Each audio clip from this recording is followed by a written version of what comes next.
नमस्कार। चार बड़ी खबरों में आप सभी का स्वागत है। मैं हूं भागीरथ साहू। चलिए आपको बताते हैं वो कौन सी होंगी चार बड़ी खबरें। पहली बड़ी खबर होगी, देश में एक बार फिर महंगाई की मार। 137 दिन बाद 80 पैसे बढ़ा पेट्रोल डीजल। घरेलू एलपीजी सिलेंडर में भी 50 रुपए का उछाल। और दूसरी बड़ी खबर होगी, 5 राज्यों में करारी शिकस्त के बाद कांग्रेस का आगामी चुनावों पर फोकस। आज हिमाचल प्रदेश के पार्टी नेताओं से मुलाकात करेंगी सोनिया गांधी। दिल्ली में होगी बैठक। और तीसरी बड़ी खबर आपको बताएंगे, देश भर में आज रंग पंचमी की धूम। मध्य प्रदेश के कई शहरों में निकलेगा चल समारोह। भोपाल में अवकाश घोषित। और चौथी और आखिरी बड़ी खबर होगी, यूपी में शपथ समारोह की तैयारियां तेज। कल अमित शाह आएंगे यूपी। 24 मार्च को विधायक दल की बैठक, 25 को शपथ समारोह। चलिए अब शुरू करते हैं बड़ी खबरों का सिलसिला विस्तार से। 5 राज्यों के चुनावों के कारण 137 दिनों से स्थिर रहे पेट्रोल डीजल के दाम मंगलवार को 80 पैसे प्रति लीटर बढ़ गए। इतना ही नहीं, घरेलू गैस सिलेंडर की कीमत में भी 50 रुपए का इजाफा हुआ है। दिल्ली में अब 14.2 किलो का बिना सब्सिडी वाला सिलेंडर 949 रुपए 50 पैसे में मिलेगा, तो वहीं भोपाल में अब 956 रुपए में गैस सिलेंडर मिलेगा। बता दें कि 26 अक्टूबर 2021 के बाद गैस सिलेंडर के दाम बढ़े। वहीं पेट्रोल के दाम पहले 107 रुपए 23 पैसे थे, जो आज से बढ़कर 108 रुपए 11 पैसे हो गए। और डीजल के दाम अब 91 रुपए 70 पैसे हो गए हैं। दीपावली के दिन पहले घटी थी एक्साइज ड्यूटी। केंद्र सरकार ने 3 नवंबर को पेट्रोल डीजल पर एक्साइज ड्यूटी कम की थी। केंद्र ने कहा था आज से पेट्रोल पर एक्साइज ड्यूटी में 5 रुपए और डीजल में एक्साइज ड्यूटी 10 रुपए प्रति लीटर कम किया जाता है। इसके अगले दिन दिल्ली में पेट्रोल की कीमत 110 रुपए 4 पैसे से घटकर 103 रुपए 97 पैसे हो गई थी। वहीं डीजल 98 रुपए 42 पैसे से घटकर 86 रुपए 67 पैसे हो गई थी। चुनाव बाद दाम बढ़ने का अंदेशा सच साबित हुआ। चुनाव और पेट्रोल डीजल के दाम का आपसी संबंध देखें तो मौजूदा सरकार अब तक 3 बार चुनाव से ठीक पहले तेल के दाम स्थिर रखती है, जबकि चुनाव के बाद दाम बढ़ जाते हैं। इन 3 राज्यों में चुनाव और पेट्रोल डीजल के कनेक्शन को यहां समझा जा सकता है। पश्चिम बंगाल, असम, तमिलनाडु, केरल और पुडुचेरी में 6 अप्रैल से 29 अप्रैल 2021 तक चुनाव हुआ। 23 फरवरी 2021 से पेट्रोल डीजल के दाम फ्रीज हो गए। 2 मई को जब चुनाव के नतीजे आए, 4 मई से अगले 5 महीने तक पेट्रोल के दाम हर दिन या फिर हर दूसरे दिन बढ़ते गए।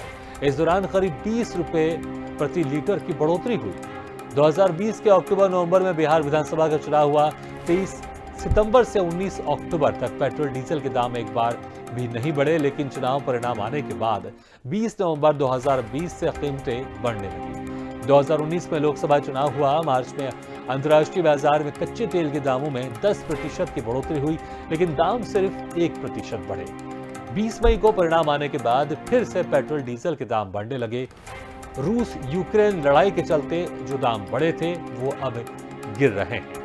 रूस और यूक्रेन के बीच जारी युद्ध के कारण अंतर्राष्ट्रीय बाजार में कच्चे तेल का दाम तेजी से बढ़ते हुए 7 मार्च को 139.13 डॉलर पर पहुंच गया था। इससे पहले 2008 में कच्चे तेल का दाम 140 डॉलर प्रति बैरल पहुंचा था। हालांकि अब क्रूड की कीमतें तेजी से गिर रही हैं। 10 मार्च को कच्चे तेल के दाम 108.7 डॉलर प्रति बैरल पर आ गए थे। जानकार बताते हैं कि क्रूड के रेट में गिरावट का क्रम अभी जारी रहेगा।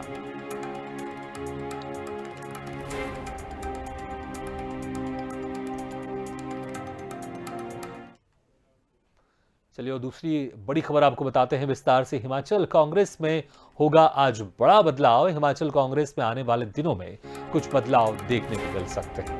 विधानसभा चुनाव जीतने के नाम पर इस बदलाव के लिए ताना बाना बुना जा रहा है। इधर हिमाचल में कई युवा चेहरे कांग्रेस छोड़कर आम आदमी पार्टी में शामिल हो रहे हैं। कईयों के अभी और जाने का अंदेशा है। इस खतरे को भांपते हुए अखिल भारतीय कांग्रेस की राष्ट्रीय अध्यक्ष सोनिया गांधी ने हिमाचल कांग्रेस का शीर्ष नेतृत्व दिल्ली तलब कर दिया है। दिल्ली में आज दोपहर बाद प्रदेश कांग्रेस के शीर्ष नेताओं के साथ बैठक करके सोनिया गांधी मेजर सर्जरी कर सकती हैं और सभी कांग्रेस नेताओं व कार्यकर्ताओं को एकजुट रखने के टिप्स देंगे। इस दौरान ये सुनिश्चित किया जाएगा कि भविष्य में कोई भी कांग्रेस का कार्यकर्ता पार्टी छोड़कर ना जाए। इसके लिए संगठन में कुछ फेरबदल किए जा सकते हैं।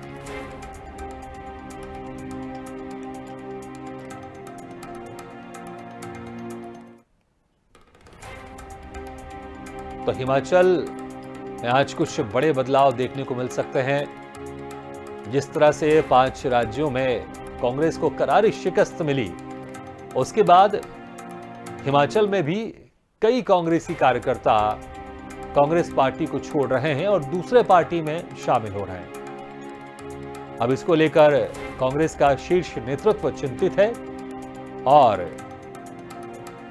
कांग्रेस की वरिष्ठ नेत्री सोनिया गांधी अब इस मामले में दखल देने जा रही हैं। हिमाचल प्रदेश के जितने भी कांग्रेस के शीर्ष नेतृत्व हैं, उनको दिल्ली तलब किया गया है।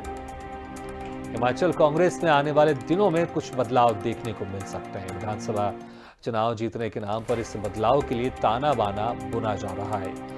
इधर हिमाचल में कई युवा चेहरे कांग्रेस छोड़कर आम आदमी पार्टी में शामिल हो रहे हैं। इस खबर पर चर्चा करने के लिए हमारे साथ जुड़ रहे हैं वरिष्ठ पत्रकार रमेश शर्मा। रमेश शर्मा जी, आपको बहुत बहुत स्वागत है। रमेश शर्मा जी, जिस तरह से 5 राज्यों में कांग्रेस को करारी शिकस्त मिली, जो उसकी सरकार जहां पर थी पंजाब में, वहां पर भी बुरी तरह से उसकी हार हुई। अब हिमाचल में स्थिति और खराब होती जा रही है क्योंकि कांग्रेस के जो कार्यकर्ता हैं वो छोड़कर दूसरी पार्टी में जा रहे हैं। और जिस तरह से आगामी चुनाव है हिमाचल प्रदेश में, जो विधानसभा चुनाव होगा, इसको लेकर अब कांग्रेस चाहती नहीं है कि जो स्थिति दूसरे राज्यों में खराब हुई है वैसी स्थिति हिमाचल में उसकी और खराब हो जाए। इसको लेकर अब जो सोनिया गांधी है, कांग्रेस के वरिष्ठ नेत्री हैं, अब उन्होंने हिमाचल के वहां के जो नेतृत्व है उसको दिल्ली तलब किया है। तो आपको लगता है कि इस तरह की मीटिंग से हिमाचल में कांग्रेस की जो स्थिति खराब हो रही है वो सुधरेगी? देखिए, मोटे तौर पर मीटिंग से स्थिति सुधरेगी कि नहीं, ये तो अभी आज नहीं कह सकते। उसका कारण क्या है कि मीटिंग्स के नतीजे क्या निकलते हैं, उन लोगों की समस्या क्या है और फिर सोनिया जी उनका क्या समाधान करती है, भविष्य इस पर निर्भर करेगा। लेकिन इसमें कोई शक नहीं, कहीं ना कहीं ये पार्टी के निर्णयों, नीतियों और ये जो उनके जो काम है उसी का नतीजा था कि पंजाब में जिस तरीके से उनको नुकसान हुआ, उत्तरांचल में जिस तरीके से नुकसान हुआ, कि माहौल ऐसा लग रहा था कि उत्तरांचल में कांग्रेस बहुत अच्छा कर लेगी, उत्तराखंड में बहुत अच्छा कर लेगी, पंजाब में सरकार इतनी बुरी चली जाएगी। अच्छा, फिर दिल्ली में भी अगर आप देखें तो नुकसान भाजपा और कांग्रेस दोनों को हुआ, लेकिन दिल्ली में कांग्रेस को ज्यादा नुकसान हुआ आम आदमी पार्टी से। तो हिमाचल प्रदेश में फिर जिस तरीके से आम आदमी पार्टी ने अपनी जो 9 स्टेट की टारगेट अब किए हैं, तो उसमें हिमाचल उनका टॉप पर है और हिमाचल में लोग दल बदल करके उसमें पहुंच भी रहे हैं, जैसा आपने भी कहा। तो मोटे तौर पर अब इसको कांग्रेस को, इन सारी परिस्थिति पर कांग्रेस को चिंता करना ही पड़ेगी। उत्तर प्रदेश में कांग्रेस के लोग समाजवादी पार्टी में चले गए और कुछ लोग भाजपा में चले गए और अन्य जगह चले गए। हिमाचल में और पंजाब में अगर हम देखें तो कांग्रेस का सारा वोट आम आदमी पार्टी पर शिफ्ट हुआ है। तो इसी तरीके से कांग्रेस को लगता है कि हिमाचल में भी कहीं अगर आम आदमी पार्टी पर शिफ्ट हो गया तो वो और शून्य पर जाएगी। ये जो स्थिति अभी दिख रही है, ये स्थिति 2023 में भी आप अगर देखें तो 6 राज्यों के चुनाव 2023 में होना है, पर 2024 मार्च अप्रैल मई के आसपास लोकसभा के चुनाव होना है। अगर कांग्रेस ने खुद की स्थिति को नहीं संभाला मोटे तौर पर, तो इन सारे चुनावों में उनको लगातार नुकसान होता चला जाएगा। इसलिए आज सोनिया जी ने बैठक बुलाई है और 2 दिन पहले रमेश जी, लेकिन एक छाप ऐसी भी बनती जा रही है कांग्रेस को लेकर कि जिस राज्य में केंद्रीय नेतृत्व हस्तक्षेप करता है वहां पर कांग्रेस की स्थिति और खराब हो जाती है।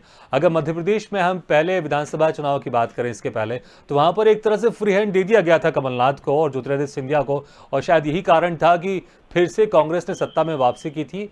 वो बात अलग है कि 1.5 साल के बाद फिर से बीजेपी ने सरकार बना ली, कांग्रेस की सरकार गिर गई। और पिछले अगर पंजाब विधानसभा चुनाव की बात करें, ऐसा माना जा रहा था कि कैप्टन अमरिंदर सिंह के चेहरे पर, उनके नेतृत्व पर कांग्रेस की सरकार पंजाब में वापस आई थी। लेकिन इस बार जब केंद्र ने हस्तक्षेप किया पंजाब में, तो हालात देख सकते हैं।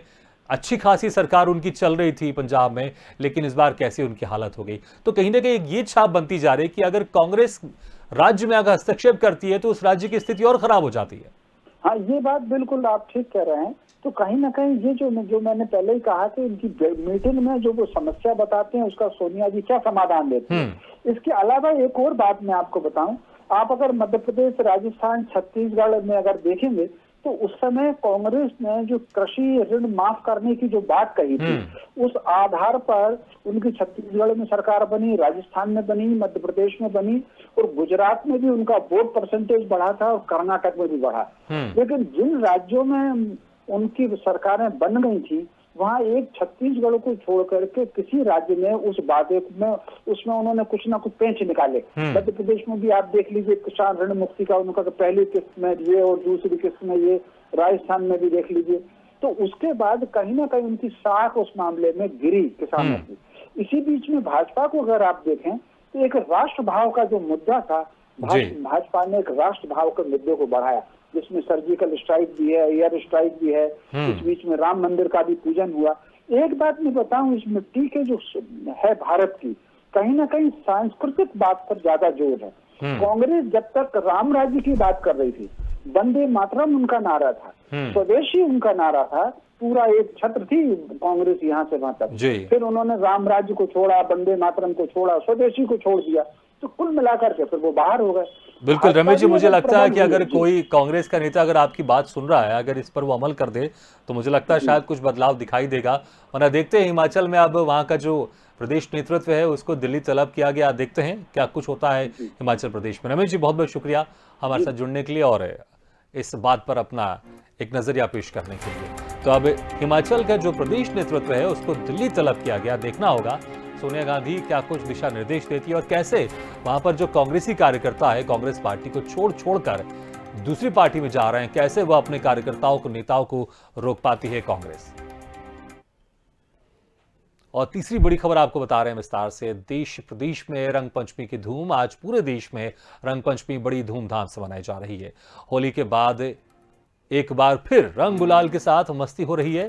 इसी के साथ होली उत्सव की समाप्ति हो जाएगी। ज्योतिषाचार्यों की माने तो पहले के रंग पंचमी को ही रंगों के खेलने की शुरुआत होती थी। साथ ही इस दिन मां लक्ष्मी को खुश करने के लिए खास माना जाता है। आपको बता दें, रंग पंचमी पर मध्य प्रदेश के कई शहरों में चल समारोह निकलेंगे, तो वहीं अशोकनगर में लगने वाले वाल्मीकि आश्रम के खास करीला मेला में भी लोग भाग लेंगे। कोरोना के चलते बीते 2 वर्षों से कोई भी कार्यक्रम आयोजित नहीं किया जा रहा था। वहीं बात की जाए इंदौर भोपाल की, तो इंदौर में गेर का भव्य समारोह होगा और राजधानी भोपाल में आज भव्य चल समारोह होगा, जिसके चलते प्रशासन और आयोजन समिति में भी तकरार देखने को मिली। इसके साथ ही राज्य शासन ने रंग पंचमी पर भोपाल जिले में स्थानीय अवकाश घोषित किया है।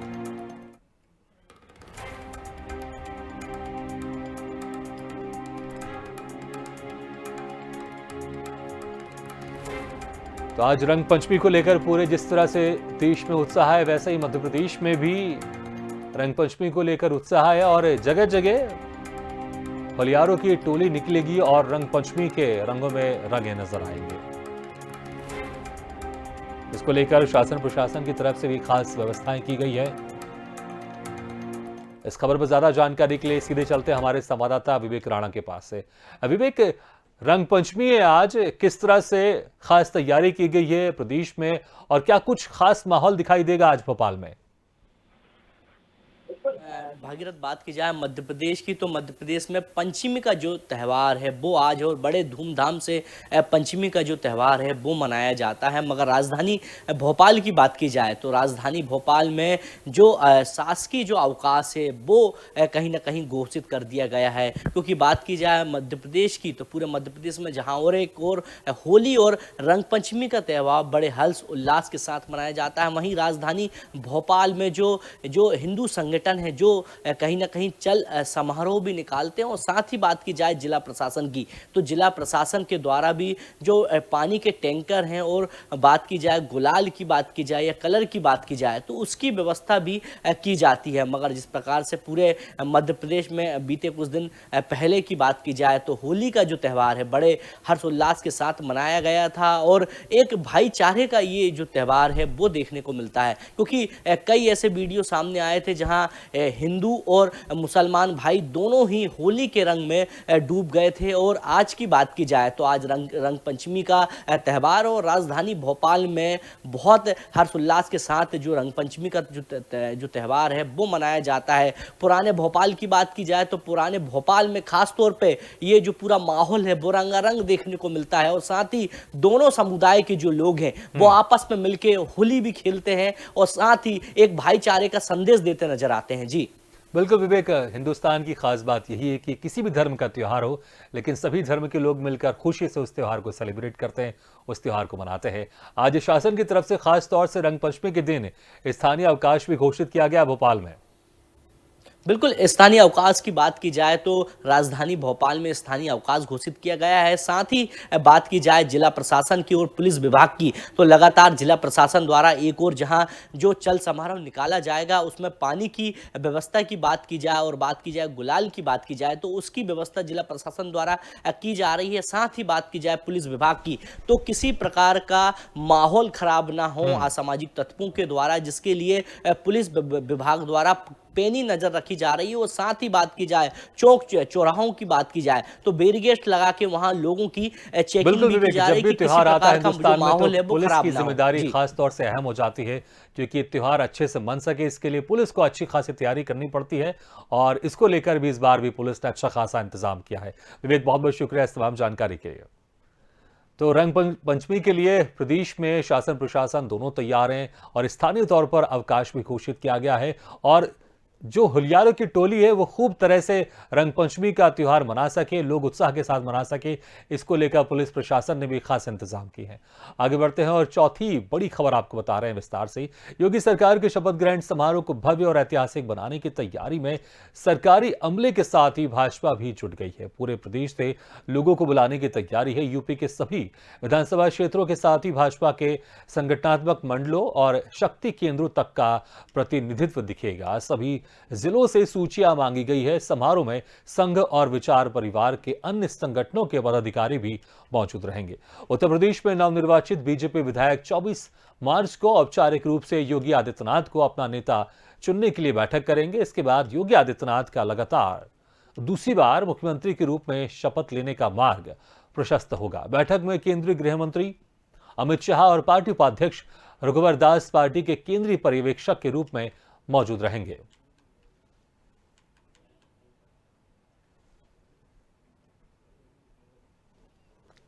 तो जिस तरह से बीजेपी को उत्तर प्रदेश में भारी बहुमत मिला, उसके बाद दूसरी बार योगी आदित्यनाथ मुख्यमंत्री पद की शपथ लेंगे, इसको लेकर खासी तैयारी की जा रही है। संगठन की तरफ से इसको भव्य बनाने की पूरी तैयारी की जा रही है और ऐसा माना जा रहा है कि इसमें प्रधानमंत्री मोदी समेत बीजेपी के केंद्रीय नेतृत्व के बड़े बड़े नेता इसमें शामिल होंगे। वहीं प्रदेश के, देश के हर बीजेपी राज्य के मुख्यमंत्री को भी इनवाइट किया जाएगा, वो भी इस शपथ ग्रहण समारोह में शामिल होंगे। इस शपथ ग्रहण समारोह को ऐतिहासिक बनाने की तैयारी में सरकारी अमले के साथ ही भाजपा भी जुट गई है। पूरे प्रदेश से लोगों को बुलाने की तैयारी है। यूपी के सभी विधानसभा क्षेत्रों के साथ ही भाजपा के संगठनात्मक मंडलों और शक्ति केंद्रों तक का प्रतिनिधित्व दिखाई देगा इस शपथ ग्रहण समारोह में। इसके लिए सभी जिलों से सूचियां मांगी गई है। समारोह में संघ और विचार परिवार के अन्य संगठनों के पदाधिकारी भी मौजूद रहेंगे। उत्तर प्रदेश में नवनिर्वाचित बीजेपी विधायक 24 मार्च को औपचारिक रूप से योगी आदित्यनाथ को अपना नेता चुनने के लिए बैठक करेंगे। इस खबर पर ज्यादा जानकारी के लिए बात करते हैं हमारे संवाददाता अविरल अग्निहोत्री से। अविरल, फिर से योगी आदित्यनाथ मुख्यमंत्री बनने वाले हैं। औपचारिक रूप से 24 तारीख को सभी विधायक बैठेंगे और उनको अपना नेता स्वीकार करेंगे और बस एक औपचारिकता ही पूर्ण होगी। अब जो शपथ ग्रहण समारोह होगा, इसको लेकर क्या कुछ खास तैयारी की जा रही है भाजपा संगठन की तरफ से और कौन कौन से केंद्रीय नेतृत्व की तरफ से नेता और कौन कौन इसमें शामिल हो सकता है, विस्तार से बताएं। जी देखिए, मैं आपको बताता हूँ कि जिस तरीके से उत्तर प्रदेश में 2022 के विधानसभा चुनाव में भारतीय जनता पार्टी ने एक बहुमत से अपनी सरकार बनाई है और प्रचंड बहुमत से जीत हासिल की है, तो सीधे तौर पर अब ये देखने वाली बात है, क्योंकि जो मंत्रिमंडल का जो विस्तार होगा उसको योगी आदित्यनाथ कितना भव्य बनाते हैं। सीधे तौर पर उन्होंने अपने जो भी नेतृत्व के लोग हैं उनको सीधे तौर पर बता दिया है कि आप इसको जो है भव्य बनाने में सहयोग करें पूरी तरीके से। 24 मार्च को जिस तरीके से भारतीय जनता पार्टी के मुख्यमंत्री के तौर पर योगी आदित्यनाथ शपथ लेंगे अब दोबारा से, तो ऐसे में भव्य बनाने की जो तैयारी है इकोना स्टेडियम में सीधे तौर पर की जा रही है। वहां पर इकोना स्टेडियम में जो है पूरी तरीके से स्टेज सजाया जा रहा है, जो रेड जो कारपेट है वो बिछाई जा रही है, बैठने के लिए हजारों लोगों की व्यवस्था की जा रही है। सीधे तौर पर सभी जिलों के जो पदाधिकारी हैं, छोटे पदाधिकारी, बड़े पदाधिकारी और जितने भी विधायक हैं, उन सबको इन्वाइट किया गया है कि इसमें किसी भी तरीके से जो है इसको इतना भव्य बनाना है कि दुनिया देखे इसको भव्य समारोह को। सीधे तौर पर अब ये भी आप समझिए कि जो विपक्ष के नेता है उनको भी बुलाया जा रहा है और गृह मंत्री अमित शाह की मौजूदगी में ये विधायक दलों की बैठक भी हो चुकी है और इसमें ये जो शपथ ग्रहण समारोह होगा इसमें देश के प्रधानमंत्री नरेंद्र मोदी शामिल रहेंगे और अन्य प्रदेशों से भी जो मुख्यमंत्री हैं उनको भी बुलाया जाएगा, मतलब निमंत्रण सभी को दिया जाएगा। जिस तरीके से योगी आदित्यनाथ ने इस बार उत्तर प्रदेश में दोबारा से जो भाजपा की सरकार बनाई है और दोबारा से अब मुख्यमंत्री पद की शपथ लेंगे, तो ये बेहद अहम हो जाता है। जी अवरेल, मैं ये भी आपसे जानना चाहूंगा 25 तारीख को जो शपथ ग्रहण समारोह होगा इसमें सिर्फ मुख्यमंत्री योगी आदित्यनाथ अकेले ही शपथ लेंगे मुख्यमंत्री पद की, या उनके साथ कुछ और मंत्री भी शपथ लेंगे? जी देखिए, मुख्यमंत्री योगी आदित्यनाथ तो होंगे ही होंगे, साथ ही साथ इसमें जो है उनके और भी जो मंत्रिमंडल के विस्तार करेंगे जो मंत्री हैं उनके भी जो है शपथ ग्रहण समारोह में उनको भी शपथ दिलाई जाएगी। तो सीधे तौर पर अब ये देखने वाली बात है कि कौन कौन से नेता अब इसमें जो है शपथ ले रहे हैं। और हालांकि जो डिप्टी सीएम की बात की जाए केशव प्रसाद मौर्य की, तो उनपे भी कहीं ना कहीं मोहर लगती हुई नजर आ गई है। तो अब क्योंकि उनको डिप्टी सीएम दोबारा से बनाने की कवायद बिल्कुल तेज है। साथ ही साथ 10 से 12 राज्य मंत्री स्वतंत्र प्रभार भी रहेंगे, 10 से अधिक राज्य मंत्री भी बनाए जा सकते हैं। तो ऐसे में करीब 70 नामों पे पूरी तरीके से ये चर्चा हुई थी।